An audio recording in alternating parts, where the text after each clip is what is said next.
जय हिंद मेरे प्यारे दोस्तों, माय डियरेस्ट स्टूडेंट्स। आप लोग बोर्ड एग्जाम की तैयारी बहुत अच्छी तरह से कर रहे हैं। मुझे उम्मीद है कि आप लोग बहुत अच्छी तरह से बोर्ड एग्जाम की तैयारी कर रहे हैं। देखिए, आज हम पढ़ने वाले हैं क्लास 10 का जो सामाजिक विज्ञान है, यानी सोशल साइंस है। उसमें बिना पढ़े बिना याद किए पास होने का शानदार ट्रिक है। यानी कि जो व्यक्ति, देखिए, बहुत ही सब कहते हैं ना कि एसएसटी बहुत ही बोरिंग सब्जेक्ट है, कितना पढ़ो कितना याद करो, ये आता ही नहीं है। सब कहते हैं ना कि कम हिस्ट्री केमिस्ट्री बड़ी बेवफा, रात भर पढ़ा सुबह एकदम दफा। ये रात भर पढ़ते हैं, सुबह ही भूल जाते हैं। यानी कि वीडियो उन्हीं के लिए हैं, बहुत ही खास होने वाले उनके लिए हैं जो बोर्ड एग्जाम की तैयारी हाई स्कूल के सोशल साइंस से लेकर कर रहे हैं। यानी जो सामाजिक विज्ञान में कुछ भी नहीं पढ़े हैं, क्लास 10 का सामाजिक विज्ञान जिन्हें कुछ नहीं पता है, वो अपनी बोर्ड एग्जाम की तैयारी कैसे देंगे, अब अच्छे से अच्छे नंबर कैसे लाएंगे। देखिए, कह रहे कि सामाजिक विज्ञान में कोई प्रश्न नहीं आता है तो ट्रिक कैसे लिखें, जिसे देखकर टीचर नंबर देंगे और आप 100% पास हो जाएंगे। यानी कि बिना पढ़े बिना याद किए, गारंटी हमारी है कि बिना पढ़े बिना याद किए आप सामाजिक विज्ञान में अच्छे से अच्छे नंबर प्राप्त कर सकते हैं। यदि आप कुछ भी नहीं पढ़े, थोड़ा सी भी नॉलेज नहीं है, तो हमारे चैनल पे आल ट्रिक को, क्योंकि हिंदी का ट्रिक था, मैथ का, हर सब्जेक्ट का ट्रिक बना चुके हैं। और आप देखेंगे, अगर इसको अप्लाई करेंगे तो 100% आप पास हो जाएंगे। क्योंकि हमारे चैनल पे जितने वीडियो हैं, चाहे पास होने का ट्रिक है चाहे सब्जेक्ट का कोई भी हो, वो 100% श्योर होता है। यानी कि बिना पढ़े बिना याद किए सामाजिक विज्ञान में पास होने का धांसू ट्रिक है। बस इस ट्रिक को शुरू से अंत तक देखिएगा बिना स्किप किए। इसलिए आपसे विनम्र निवेदन, आपसे रिक्वेस्ट है कि चैनल को जरूर सब्सक्राइब कर दीजिएगा। अगर आप चैनल पर नए हैं तो चैनल को सब्सक्राइब कीजिए, आप बेल आइकन को प्रेस करना मत भूलिए। अरे आपके अपने मित्रों के साथ, बहनों के साथ, भाइयों के साथ, जो जो है उनके साथ शेयर कीजिए। बताइए कि कन्हैया कोचिंग क्लासेज में ऑल सब्जेक्ट की ज़बरदस्त तैयारी कराई जा रही है। हाँ, आपसे फिर मैं एक बार विनम्र निवेदन करता हूँ, यदि आप चैनल पर नए हैं तो चैनल को सब्सक्राइब जरूर कीजिए और एक प्यार भरा कमेंट जरूर कीजिएगा। आप कमेंट ही नहीं करते हैं तो कैसे पता चलेगा आपको वीडियो अच्छा लग रहा है कि अच्छा नहीं लग रहा है। कमेंट करेंगे, कमेंट के माध्यम से हम पता कर सकते हैं ना कि वीडियो कैसा लग रहा है। इसे कमेंट करना मत भूलिए और ज़्यादा से ज़्यादा मतलब सब्सक्राइब कीजिए।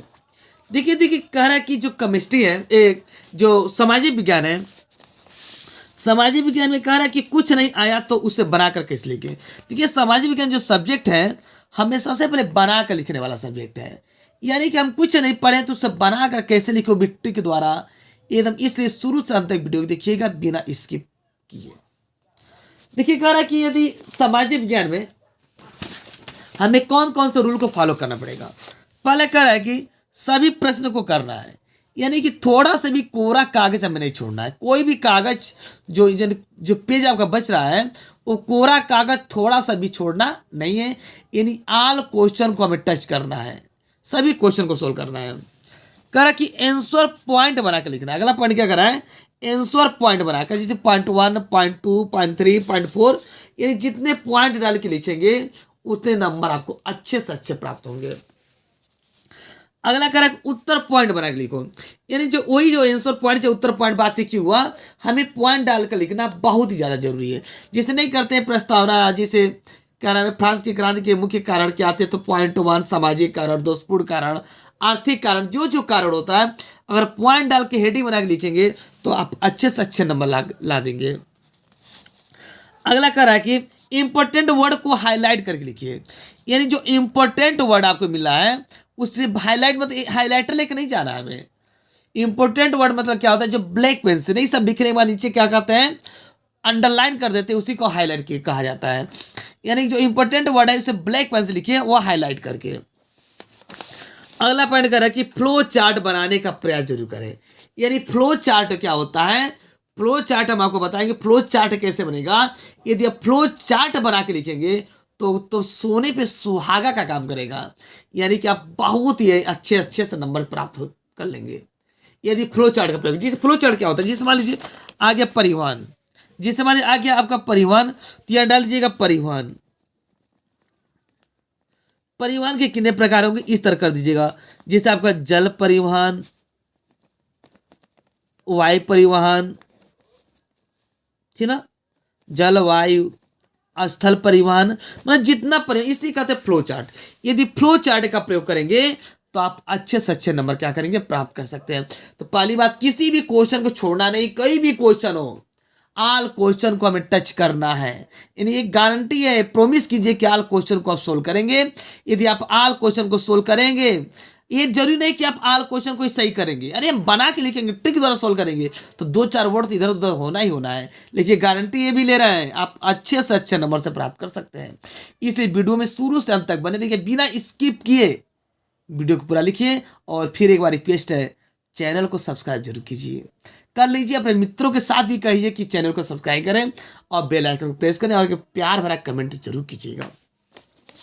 जैसे हमें क्वेश्चन मिल गया कि फ्रांस की क्रांति क्या होती है, यानी फ्रांस की क्रांति किसे कहते हैं, एक क्वेश्चन आ गया।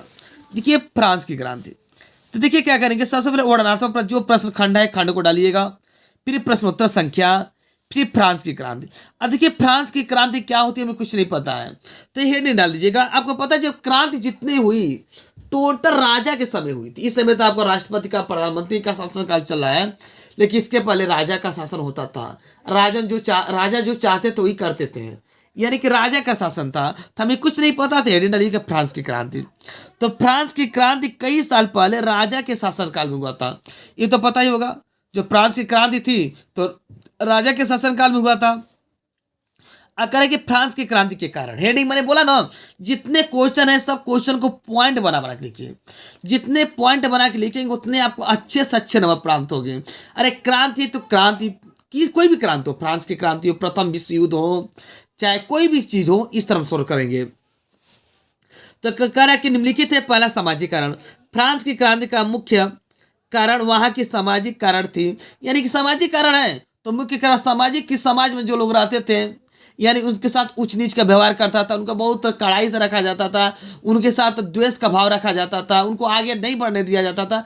इस तरह बना के लिखेंगे तो अच्छे से अच्छे नंबर प्राप्त कर सकते हैं। यानी जितना पॉइंट डालेंगे उतना आपके लिए बेटर ही बेटर होगा।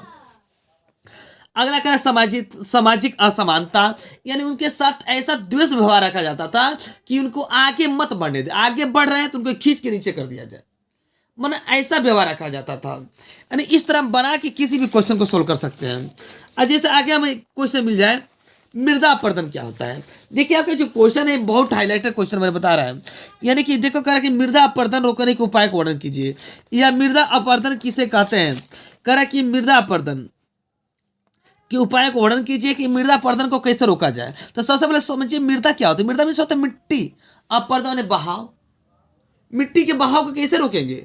सबसे पहले वही रूल है, खंड डालिए, प्रश्नोत्तर संख्या डालिए और हेडिंग डालिए पहले मृदा अपरदन। मृदा अपरदन क्या होता है, तो मृदा अपरदन उसे कहते हैं जो मिट्टी के कटाव होता है, यानी मिट्टी के कटाव को ही मृदा अपरदन कहते हैं। देखिए जैसा क्वेश्चन को पहले खूब ध्यान से पढ़िए, और क्वेश्चन को आप ध्यान से पढ़ लेंगे तो आंसर ऑटोमेटिक आपके अंदर आ जाएगा। हम ये नहीं करेंगे जितने बना के लिखेंगे टोटल क्वेश्चन सही होगा, अरे यार कुछ तो गलत होगा, लेकिन गलत से ही हमें नंबर लाना है। अगर क्वेश्चन छोड़ देंगे तो एक भी नंबर नहीं मिलेगा, लेकिन अगर क्वेश्चन को ट्रिक द्वारा बना के लिखेंगे तो 5 के बदला तो 3-4 नंबर तो कोई क्या बताए, कोई नहीं रोक सकता यार, ये गारंटी हमारी है। इसलिए किसी भी क्वेश्चन को छोड़ना नहीं, आल क्वेश्चन को ट्रिक द्वारा बना के सोल्व करना है। तो अपरदन मैंने कटाव मैंने बोल दिया। अब मिट्टी के कटाव कई प्रकार के होंगे। हेडिंग मृदा अपरदन के प्रकार। मृदा अपरदन कई प्रकार के होता है, जो निम्न है। जल द्वारा, यानी जल द्वारा मृदा अपरदन होता है। जब बरसात होती है तो मिट्टी बह जाती है, तो इसे मृदा अपरदन होगा। इसे रोकने के कारण क्या होगा, यानी मेड़बंदी कर दीजिए या घास उगाइए, कुछ भी कीजिए, ये तो पता ही होगा आप लोग को। वायु द्वारा, अब वायु द्वारा भी मृदा अपरदन होता है। जो हवा चलती है तो मिट्टी के कण उड़ के कहीं अन्य जगह चले जाते हैं, एक टीले का निर्माण करते हैं जिससे बालू का स्तूप कहते हैं। यानी इस तरह इसे भी क्या कहते हैं, ज़्यादा पेड़ पौधे लगाएं, उसको घेर दें, ईंट द्वारा इसको रोकें। इस तरह का हम क्या करेंगे, उसको हम मिट्टी को हम क्या कर सकते हैं, रोक सकते हैं। यानी इस तरह की कोई भी क्वेश्चन हो, किसी भी क्वेश्चन को आराम से हम सोल्व कर सकते हैं।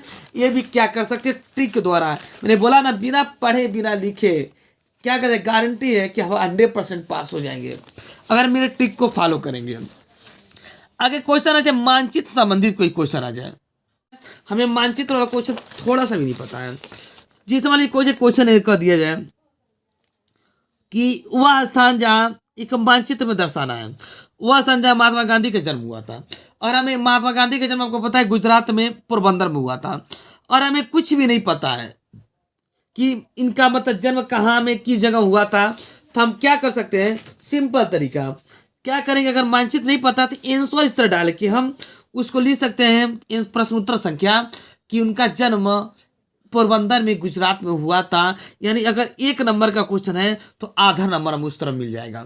जैसे यहाँ क्वेश्चन कह दिया है कि वह स्थान जहाँ अंग्रेजों ने अपनी पहली राजधानी बनाई, वह स्थान जहाँ अंग्रेजों ने अपनी पहली राजधानी बनाई, ये कहाँ हुआ था, कैसे मतलब कौन की जगह अंग्रेजों ने अपनी पहली राजधानी बनाई, तो आपको पता है हमें नक्शा भरने नहीं आ रहा है, तो इस तरह हम बस प्रश्नोत्तर संख्या इस तरह डालिएगा, प्रश्नोत्तर संख्या आंसर जो जिसका कर 9 का को जो भी पॉइंट कर रहा है उसका आंसर है कोलकाता। यानी अंग्रेजों ने पहली राजधानी किससे बनाई, कोलकाता को बनाई, आंसर डाल देंगे कोलकाता, आराम से आपको 1 नंबर का आधा नंबर पक्का मिल जाएगा। अगर हमें मैप में कुछ नहीं पता है तो मैप में कौन क्या भरेंगे, तो बस उसका नामकरण अगर उत्तर पुस्तिका में आप लिख देंगे तभी आप अच्छे से अच्छे नंबर प्राप्त कर सकते हैं। इस तरह आप, इसलिए मैंने बोला कि चैनल में आप नए हैं तो चैनल सब्सक्राइब जरूर कीजिएगा और प्यार भरा कमेंट करना मत भूलिए।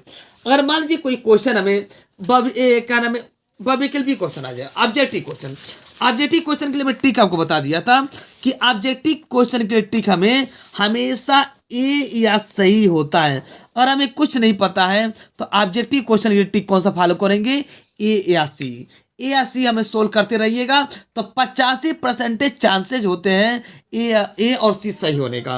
अगर ए या सी लगा देंगे तो मतलब शुरू में ए लगाना है और जैसे नीचे जाएंगे उसे सी लगाना स्टार्ट कर देंगे, तो ए या सी लगाएंगे तो 85% सही हो जाता है। इस तरह आप क्या 20 में से 15 नंबर, यानी इसमें से 20 में से हम 15 या 16 नंबर आराम से प्राप्त कर सकते हैं। मैंने बोला ना, इसमें मैंने आपको पहले फिर एक बार रिप्लाई कर रहा है कि सबसे पहले क्या करें, प्रश्नों को सभी प्रश्नों को हल करना है। एक बात है 2-3 पेज तक कोई भी क्वेश्चन कट पिट नहीं होना चाहिए, कोई पेंट पॉलिश नहीं होना चाहिए, आल क्वेश्चन को साफ सुथरा करना है, वो भी बना के इसलिए मैंने ऐसा बनाइए कि एग्जामिनर को पता भी ना चले कि हम क्या लिख रहे हैं, वो भी ट्रिक द्वारा एकदम बढ़िया से करें। आंसर पॉइंट बना के जरूर लिखिएगा। अगर इंपॉर्टेंट वर्ड को हाईलाइट, जिससे मान प्रदूषण क्या है, प्रदूषण को ब्लैक पेन से हाईलाइट कर दीजिएगा। अब फ्लो चार्ट, जो फ्लो चार्ट होता है, फ्लो चार्ट में यदि बता दिया परिवहन प्रदूषण क्या है, अगर हमारे प्रदूषण पे आ जाए तो सीधे यहाँ पर डाल दीजिएगा प्रदूषण। प्रदूषण कितने प्रकार के होंगे, यानी इसको क्या होगा, जल प्रदूषण, वायु प्रदूषण, यहाँ क्या होगा ध्वनि प्रदूषण। इस तरह क्या होता है हमारा फ्लो चार्ट होता है। अब फ्लो चार्ट बना के इस तरह सोल्व करेंगे, आराम से नंबर सोल्व कर देंगे। हाँ, हिस्ट्री के बारे में क्या नाम है, इतिहास है तो इतिहास के बारे में सोल्व कर रहे हैं तो सब बातें राजा के शासन काल में हुआ था, ठीक ना, तो जितने बातें हैं सब इतिहास में बना के लिखेंगे, वो भी बारीकी से एकदम अच्छे से अच्छे नंबर प्राप्त कर सकते हैं। तो धन्यवाद दोस्तों, अगर वीडियो को समझ में आया हो तो बेल आइकन जरूर प्रेस कीजिए, लाइक शेयर कमेंट करना मत भूलिएगा, और रिक्वेस्ट है सब्सक्राइब जरूर कीजिएगा और अपने मित्रों के साथ जरूर शेयर कीजिए। इस तरह आप सामाजिक विज्ञान में बिना पढ़े, बिना लिखे, बिना याद करिए आप 100% पास हो जाएंगे, ये तो गारंटी हमारी है। मैंने बोला ना, यदि ऑब्जेक्टिव क्वेश्चन है, ऑब्जेक्टिव क्वेश्चन हमें कुछ नहीं पता है तो क्या करेंगे, सबसे पहले ओमार सीट में भरेंगे तो हम क्या करें, आधा 1 घंटा बाद ओमार का प्रयोग कीजिएगा, शुरू में मत भरिएगा, यानी 30 मिनट के बाद ही ओमार भरना स्टार्ट कीजिएगा। 30 मिनट के बाद जब भरना स्टार्ट कर देंगे तो बहुत से क्वेश्चन में पता चल जाएगा, अगल बगल से भी पता चल जाएगा। अगर न भी पता चले तो ऑप्शन ए या सी जरूर सॉल्व कर लीजिएगा। और इस तरह क्वेश्चन मैंने इस तरह बता दिया कि जो कोई भी क्वेश्चन हो, ये फ्रांस की क्रांति हो, इस तरह हेडिंग डाल के आप क्वेश्चन को सोल्व करें। क्रांति क्या हुआ, इसके कारण विस्तारण जो भी हो। यहाँ देखिए मृदा अपरदन है तो मृदा अपरदन किसे कहते हैं, इस तरह हेडिंग डालिए, मृदा अपरदन के प्रकार कितने प्रकार का होता है, इसे रोका कैसे जा सकता है, सब बना के हम सोल्व कर सकते हैं। तो जय हिंद दोस्तों, और बेस्ट ऑफ लक, जम के तैयारी करते रहिए। मिलेंगे एक नई वीडियो के साथ। जय हिंद।